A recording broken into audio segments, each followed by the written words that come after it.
হাটে 4টা গরু নিয়ে এসেছি, একটা বিক্রি করতে পারে নাই। অনেক গরু আমদানি হয়েছে, তবে ক্রেতার সংখ্যা একটু কম।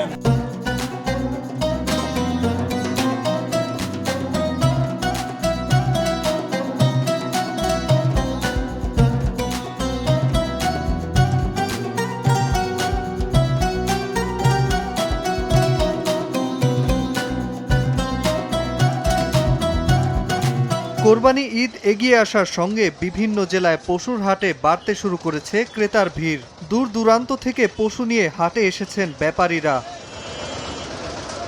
সকাল থেকেই হাট বসলেও ভিড় বাড়তে থাকে দুপুরের পর।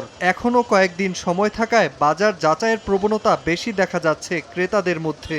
এখনই দাম ছাড়তে রাজি নন বিক্রেতারাও। মোটামুটি দাম নাগালের মধ্যে আছে, বেচা কিনা মানুষ মোটামুটি করতেছে এবং মানুষ স্বাচ্ছন্দ্যে নিচ্ছে। অনেক গরু আমদানি হয়েছে, তবে ক্রেতার সংখ্যা একটু কম। ছোট ও মাঝারি আকারের গরুর চাহিদা বেশি হাটগুলোতে।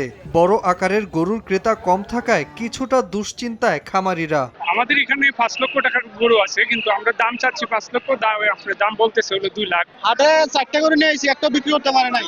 গরুর পাশাপাশি পশুর হাটে ছাগলের চাহিদাও আছে। ঈদ এগিয়ে আসার সঙ্গে বেচাকেনা বাড়ার আশা ব্যাপারীদের। নাজমুল হাসান পুলক, সময় সংবাদ।